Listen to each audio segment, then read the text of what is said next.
everybody, this is Joe Workman, and thank you very much for joining us today for the webcast. It's been quite a while since we've done one. We're on episode 10, I don't know. It's been 2 months. We took a summer break. I spent some time in Brazil with my wife's family, had a blast. But I worked my tail to the bone. Had a lot of updates, some great new stacks, acquired a new company, Domain Brain, so more on that later. In today's show, we're going to go over a few different topics. We're going to go over the summer updates, what new stacks were released, what's changed since we've last seen each other. Then we're going to go over Yourhead's simple stacks. Yourhead developed some really amazing simple stacks that I don't think a lot of users know about. And so we're gonna show those stacks to you and see how they could benefit you, and hopefully you can go pick up yourself a copy. And lastly, but definitely not least, we're going to review a new service that I started using called CloudFlare. I started using them about a month ago, and I really like them. So I'm going to kind of go over that service and my thoughts and opinions about them. So without further ado, let's go ahead and jump in and kind of go over some of the summer updates that happened. So let's open up my website here.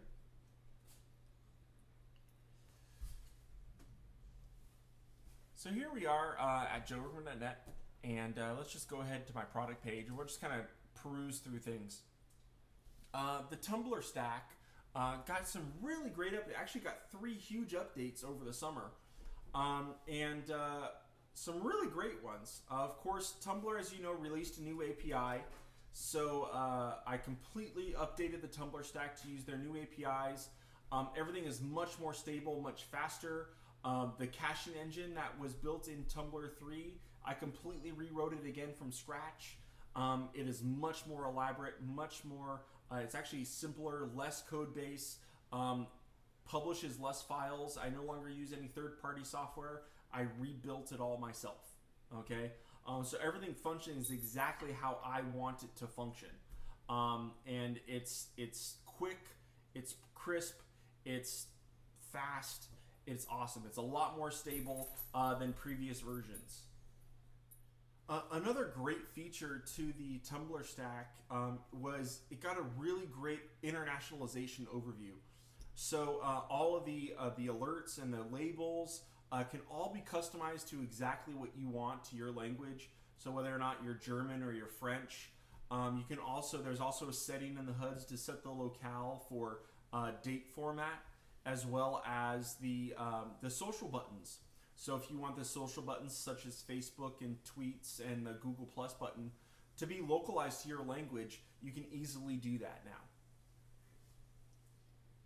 now. The next update that we had was a lot of our media stacks got some updates. HTML5 audio, HTML5 video, Vimeo, YouTube stacks, and most of these updates were mostly to allow compatibility with our new expose stack. And our new expose stack really is the ultimate in Lightbox stacks. There's 2 stacks in the set. The first is a generic Lightbox container that can really hold anything that you want. Okay, this sample here is going to be holding a video. Okay, as you see, it has my Vimeo stack, and what's unique about it's using the new version of the Vimeo stack that auto plays once the expose stack opens, and it will stop playing once the expose stack closes. Okay, there were issues before where videos from Vimeo or my YouTube stacks or my HTML5 video stacks or audio stack would keep playing even though you close the Lightbox. That's no longer the issue. And as long as you're using one of my media stacks within the expose, they will properly pause once expose closes. So that's really cool. But expose, it's really great. You can put anything you want in it. This again shows the video, but you can have anything: images, text, other stacks. I've seen some really cool ones that actually have Cycler built into expose and mix some of those things. Be careful not mixing too much, of course. We don't want to have effects inside of effects too much, but a little bit here and there is quite nice. Okay. A complement to this stack is the expose image stack, and this is a cousin to the expose stack, but it's built specifically for images, especially for photographers. Okay. So basically, the large high-resolution image that you just saw load was dynamically loaded from my server. So therefore, it increased page load times, or it decreased page load times, because this image didn't have to be downloaded whenever a user visited the page. This image was downloaded only once the user clicked on the thumbnail. Okay.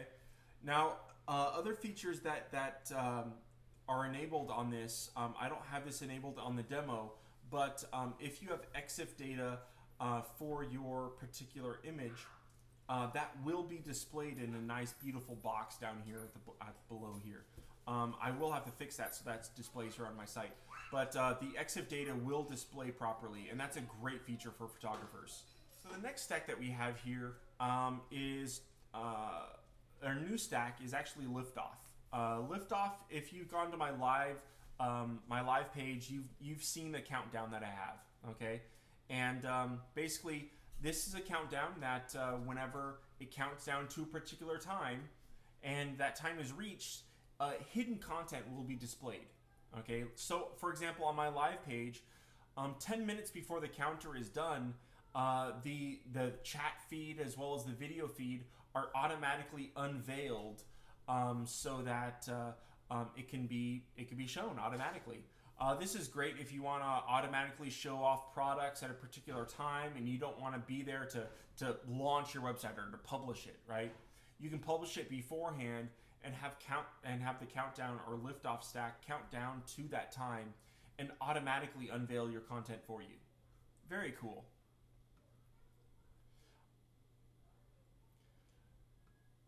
The next update that we have here, a couple updates that we have, is Totem got a great update.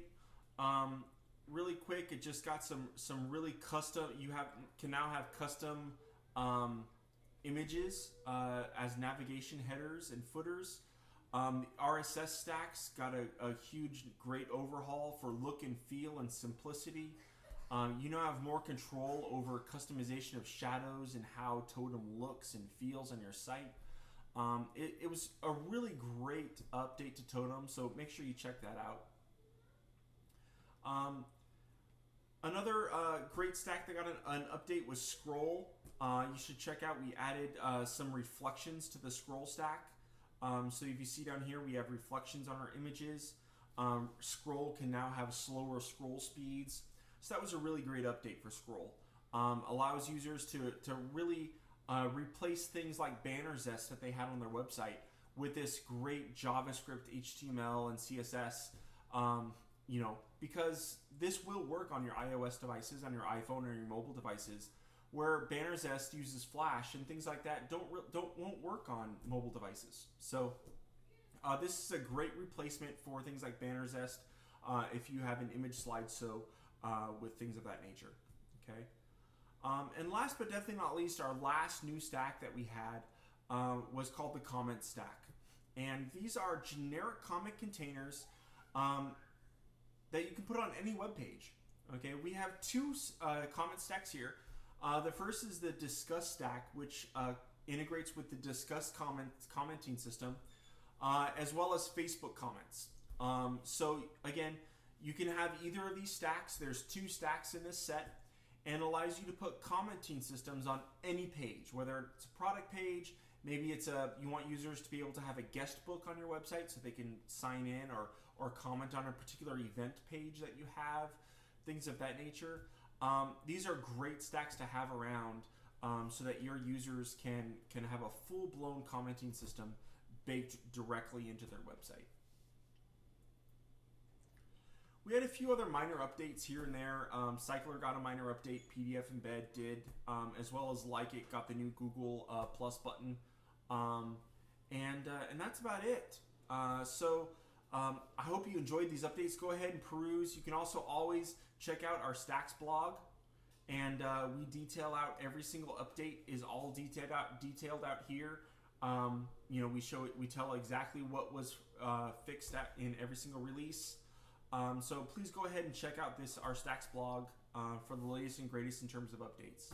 And I'm going to jump into a second part of our screencast now, and that is going to review some new stacks, or they're actually old stacks by Yourhead. So Isaiah over at Yourhead developed some awesome stacks, and they are called the Simple Stacks. And if you go to yourhead.com/stacks/simple, you can see them and you can purchase them right there. They're awesome stacks. We're just going to kind of play with them really quick, show you what they are, what they can do, and how useful they are for your everyday workflows. Okay. So this first one is the simple list stack. Okay. So this is a really great stack that allows you to build lists of things. So it could be maybe you want to build out a feature list for your app, right? So let's go ahead and do that. I'm just going to drag in a couple little text samples here. Okay, I'm going to do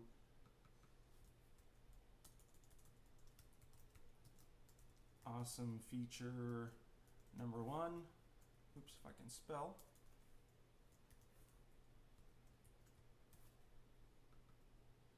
Just really quick, I'm just going to paste in here, do number 2. And number 3. So here I've just built out a really simple thing, right? If we preview this, as you see here, we have a nice list. We have a nice bullet list of items where you know, the label for each item is part of the bullet, and then there's a paragraph or whatever you want. If we wanted to add some images in here, we can easily add some images. Let's go ahead and add. I'll add in an image there, and then we'll go ahead and add. Let's go ahead and add Liftoff there, and we'll add here's a totem. Right. So you can have whatever content you want in here, and it will show up. Okay, so we have some text. So we have our awesome feature number 1, you know, our paragraph, and then an image. Okay, so you can really have whatever you want in that stack area. You could have videos if you want, maybe. Maybe it's a great way of presenting lists of videos. Okay, and you can also, as you see, there's a default of 3, but if we just go ahead and remove some of these, you'll notice that you can add as many as you like. Okay, so you can add in tons of different items. Each item has its own little Dropbox area. Okay, refresh that, and you'll see that even items, if you don't have anything in the drop area, you'll just have a nice little list. Okay, without the details within each bullet point. Okay, so that's the simple list stack. It's what it is. It's simple, right? There's a couple other things that you could do. You can have it a numbered list if you wanted instead of bullets. Okay. So that's really nice. You can have it indented, or you can have it not indented. Okay, so if we look at the not indented, you can easily go ahead and have everything so it's all flush left. Okay, so that's a nice little feature there. And last but not least, you can, of course, you can change the text size and indent or item margin between each item. So if you want, you know, 26 pixels, you want the text of the bullet points to be really big, go ahead in there, and voila, you know, we have big you know, big text to you know, bring out our lists.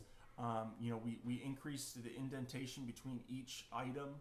Okay, so it looks a lot cleaner, a little bit nicer and simpler, and that's the simple list stack. Okay. Let's go ahead and jump into the simple column stack. Now, this is a great little stack, actually. so as you know, everyone probably uses the out of the box, the 3-column stack. Okay. A lot of times, what happens if you want 4 columns or 5 columns, right? So a lot of times we do the trick. If I want 4 columns, what do? Right? You do a double stack, and then you do a double stack again, and then you do a double stack again, right? Okay, there's my 4 columns, but that's kind of really made things a little bit messy. I now have 3 stacks just so that I can get 4 columns. Okay. Plus, the HTML market for this is going to be a lot messier. It's going to have a lot of gibberish that is unnecessary. It will work, and it does work, but as long as you play with the paddings and margins and whatnot, it'll look well. Okay. However, simple column stack is easy. Okay. It basically, you can have as many columns as you like. Okay. Now, if the columns override the width of your web page, basically they'll just continue down on the next line. Okay, just as you see here. So because four columns wide was too wide for this area, they just kept on going. Okay. Excuse me. So basically, I'm just going to go ahead and here, let's add in some stuff here. Okay, we'll do 4 columns for now. We'll reduce that. Okay, so we have 4 columns here. If we preview that, okay, you'll notice that this image got cut off. Okay, I have my text, an image, a text, and some image. Okay, and basically it got cut off because inside this stack you also have column width. Okay, so what's the width that you want every single column to be? So every single column is going to be the same exact width. Okay, so let's go ahead and let's just make this image a little bit smaller here.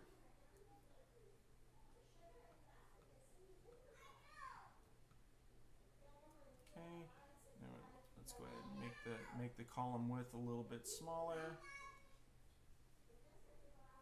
Okay, something like that. Go ahead in there, and voila. So as you see, if we make it a little bit, if we need to make it a little bit smaller, let's see here.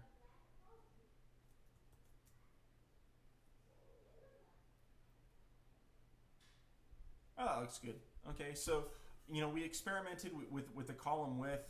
As you notice, before the width of the columns were too wide, so this last column dropped down to the next line. Okay, but this is a great way of building multiple columns, especially if you have a fluid width site, so aka not a fixed width. It's a great way to build complete grids of things. Okay, so let's say you have like for instance, my product page is a complete grid, right? So if we were to go ahead and let's just do this really quick.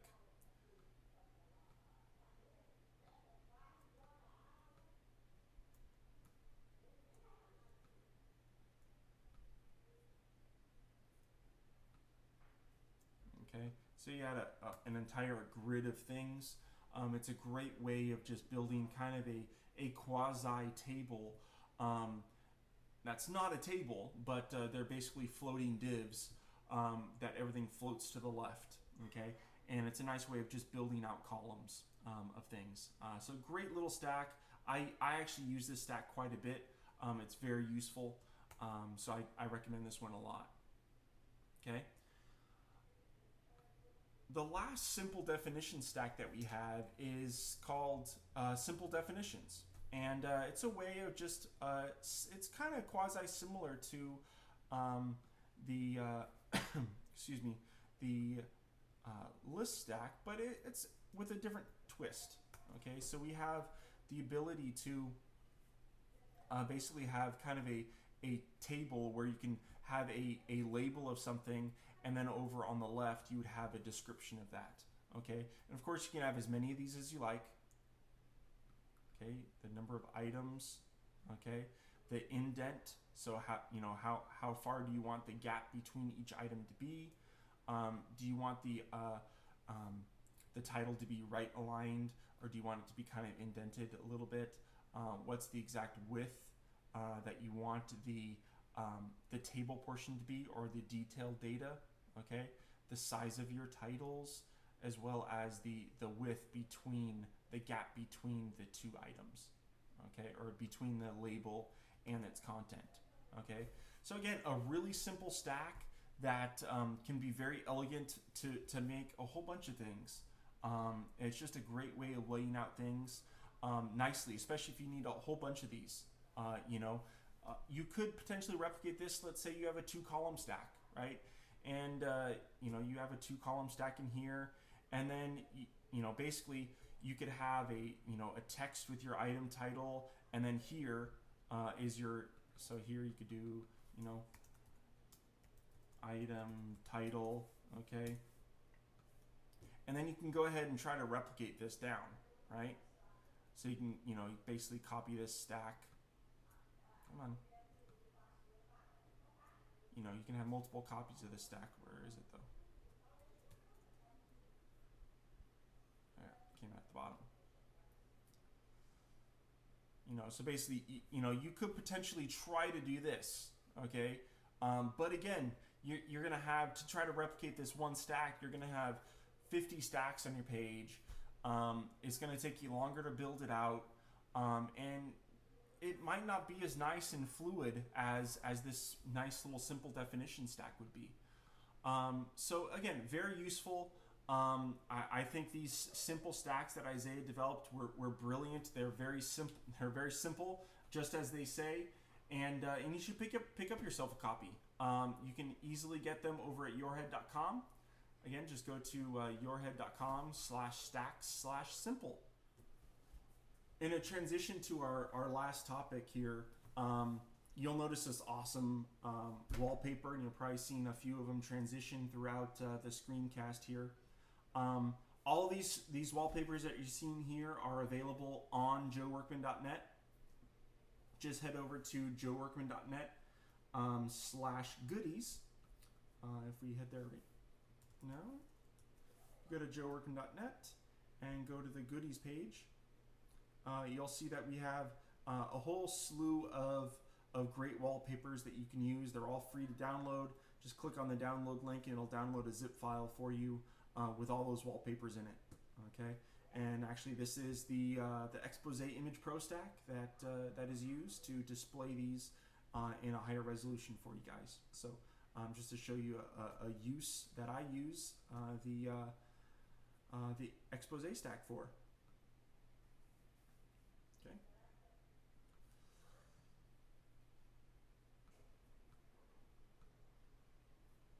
So the last topic here is something new. I started using a service called CloudFlare back in July, about a month ago. Okay, it's really great. Just cloudflare.com, and basically what CloudFlare does is it's a caching system. Okay, so essentially you transfer all your DNS settings to CloudFlare. Okay, now you should watch this video. Go to cloudflare.com, watch this video that they have here, and they explain it very well. But let me try to explain it in my layman terms. So you go ahead and transfer your DNS settings for your domain over to CloudFlare. Therefore, every single request that is made to your website passes through CloudFlare. Okay, basically it's kind of, think of it as a proxy. So every single request to joeworkman.net flows through CloudFlare. CloudFlare sees every single request to joeworkman.net, whether it's an index.html file, or whether it's a CSS file, or whether it's a JavaScript file, or whether it's an image file, or a video file, or a font file. Okay, it sees every single one of those requests from the web browser. Okay, and what they do is they use their global network of servers to cache your static files. Therefore, joeworkman.net sits on a server in Los Angeles. Okay, so therefore, whenever a user in China goes to joeworkman.net, every single image and every single file that is requested comes from Los Angeles all the way across the world, all the way to China. Okay? Therefore, potentially users in China could have slower response times because they have to download all of those files, as long as their local browser hasn't cached them, right? All these files have to be downloaded every single time. So what CloudFlare does is it caches the files for you on their servers all around the world. So basically, CloudFlare goes ahead and says, hey, I know you have these 200 images and these font files and these CSS files, okay, on your website, and they're static. They're not going to change. This image file is this image file, and this CSS file is this CSS file, and I know that whenever someone requests this, they're going to be getting the same file every single time. So they cache all these files across their servers across the world, and basically whenever someone goes to your website, CloudFlare goes, hey, you want the image ABC? Well, I have it right here on my server. I'm just going to give it to you, and it's closer than you having to go all the way to Los Angeles to download it. So very, very cool service. It really speeds up. It allows you to, not only maybe if your hosting company charges you by bandwidth, it can help you save your bandwidth charges from your hosting company. I use DreamHost myself, and I have unlimited bandwidth. However, from an end user's perspective, I really have noticed a increasing gain from visiting joeworkman.net since I've started using CloudFlare. Okay, so if you were to go to joeworkman.net now, okay, as you see, my page loaded almost instantly. Okay, now I have a relatively fast internet connection anyway. However, when I was on a slower network speed during the summertime, I noticed a dramatic increase in page load times. I have some rather large images on my page, on my homepage here, and sometimes it could take a long time, especially if someone's in a foreign country, to load these images, okay, as well as CSS files and all these other things, okay. And CloudFlare greatly reduced the download times across my entire website. Now I'm going to go ahead and log into my CloudFlare account and kind of show you, what other features CloudFlare gives you. Now you should notice here that CloudFlare does have a free account. Okay, so you can go ahead and sign up your account within CloudFlare for free, 100% free. You get the website caching, you get support, performance and security. Okay, there's also a pro account. Okay, the pro account is $20 a month. It basically gives you some more faster metrics, more active caching, so CloudFlare will actually go ahead and actively probe your site to find and cache files. And you also get some more threat protection, which I haven't even talked about the threat protection yet, but we'll see that exactly right now. Okay, let me go ahead and log in. So once we log into CloudFlare, you'll be shown a list of your websites. Okay, I have two websites configured with CloudFlare: domainbrainapp.com and joeworkman.net. Okay, now domainbrainapp.com is actually configured as a free account. I don't pay for that URL to be actively probed or cached or anything. It is just the free account. So if we go ahead and if we look at domainbrainapp.com, you'll see, you do get some mild statistics. You get a really nice, beautiful graph of page views that you've seen in the last 7 days. You see the regular traffic is in green. You see the purple is crawlers or bots. So that is Google, Yahoo, Bing, those things. Okay, and the red line is actually threats. So a feature that I haven't really talked about with Cloudflare is that Cloudflare keeps a database of known malicious users, known threat bots or virus servers and things of that nature that probe your website. Maybe it's a server that goes and tries to find your contact page in order to send you emails or send your customer spam and things of that nature, right?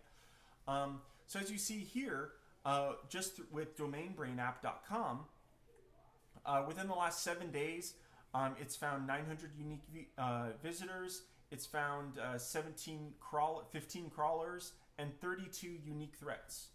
And you can actually drill down and view your threat control browser if you wanted. Now, admittedly, I haven't really played with this threat control stuff too much, but you can actually go ahead and view exactly all the IP addresses of people that have been blocked. You can unblock them and say they're trusted. If you were to click on one of these, it'll go ahead and tell you exactly why they blocked it. So this particular visitor had not run an antivirus scan, seen 2 times on your domain, seen 12 times on the CloudFlare network. So this user, it wasn't not only seen on my website, but they tracked this user and found him doing malicious activity on 12 other domains. And they have effectively blocked him from visiting my site. Okay, so that's kind of cool. It's interesting. I haven't had any complaints yet. Just to let you know, I haven't had any complaints on users. Hey, I can't get to your site. I really want to buy something. So it doesn't seem to be blocking active real customers, which is good. Excuse me, let me get some water here.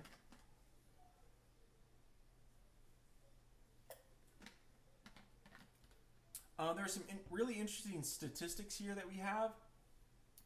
You know, how many requests has CloudFlare saved us? So, you know, within the last 7 days, it saved us 33,000 total requests. So instead of those requests going to my web server, CloudFlare automatically went ahead and served those requests for images or CSS files and things of that nature. Okay, and things for bandwidth save. So CloudFlare saved us a total almost 700 megabytes in the last 7 days of bandwidth. Okay, and this is just for domainbrainapp.com. Oh, this is all pro sites. Okay, so this is for joeworkman.net that we're seeing here. Okay, you can go ahead and see which search engines are crawling you.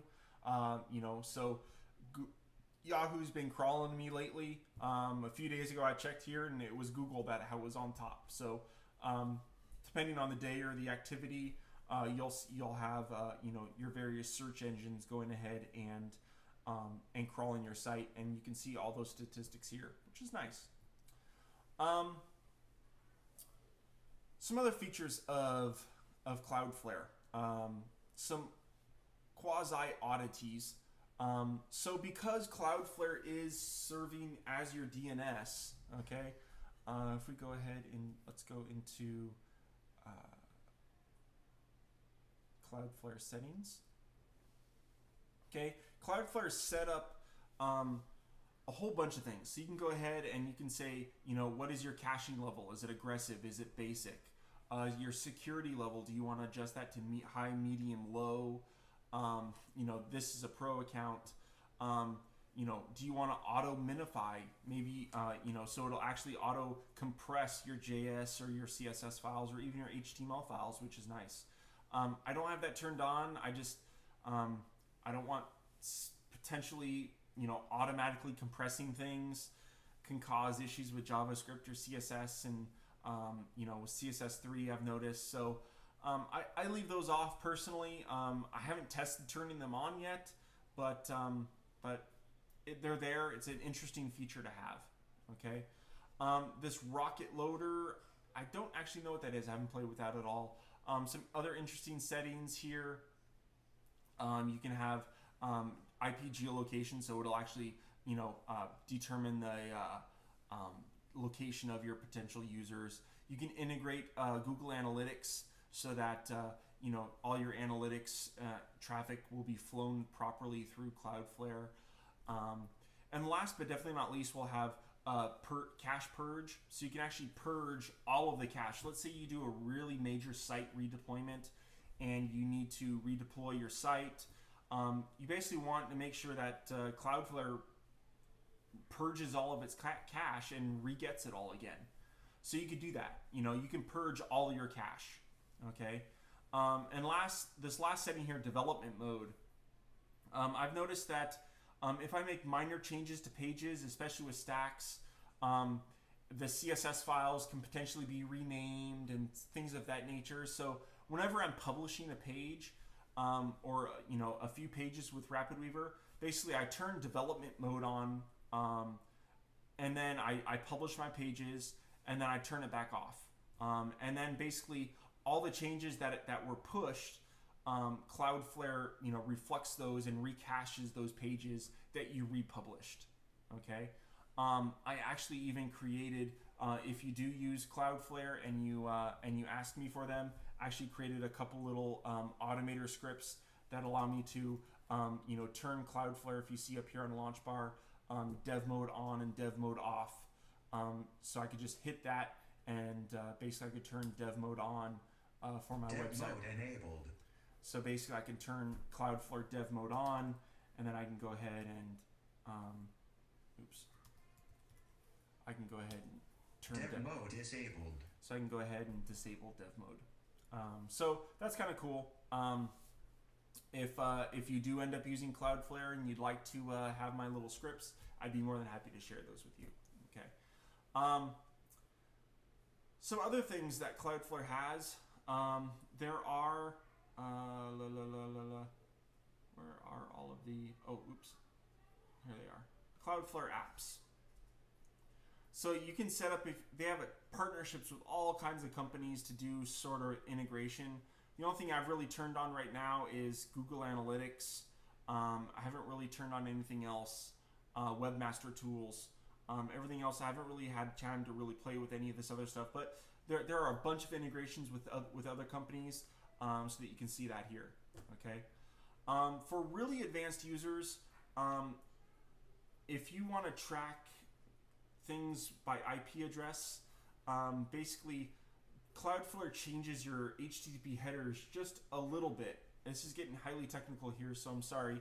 But basically the HTTP server address header field is going to change. It's no longer going to be your site's IP address. It will now be CloudFlare's IP address. Okay. Go ahead, and if you go into help, into CloudFlare help, there'll be help for this. I think it's server address. Right.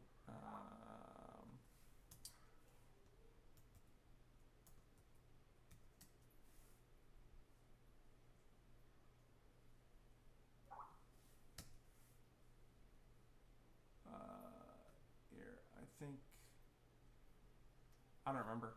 So there is a setting that basically CloudFlare adds a new variable to your header that basically allows you to easily determine the original IP address for your website or for the visitor. Okay, so take a look through the CloudFlare documentation. They have that. If you have any PHP scripts or server-side stuff on the back end that filters by anything by IP address. So make sure you have a look at that. Okay, so that's CloudFlare. I think it's really cool. I do enjoy the Pro service. Basically gets me more accurate statistics, a little bit more threat control and whatnot. And for $20 a month, I think it speeds up my website greatly for my customers. I think it's definitely worth it for me, for my business. But you should definitely check out the free account. Enable it on your website and play around with it. It's really cool. Basically, setup's really easy. During the setup, you basically, if you have a well-known service provider, I basically gave it my login credentials to DreamHost. They logged into DreamHost, pulled out my DNS records automatically for me, and automatically configured it. It took literally 2 minutes, and I was up and going. I was a little nervous because I kind of just pulled the trigger on this really quick and did it on joeworkman.net first. And luckily everything went perfectly, and CloudFlare is awesome. And but you may want to try it on a smaller domain first. But everything worked well for me. So I definitely recommend it. CloudFlare, check it out. Watch that video that was on the main page, cloudflare.com, and that's it. So and let me check out the chat room, see if we have any questions here on the chat room. Oops.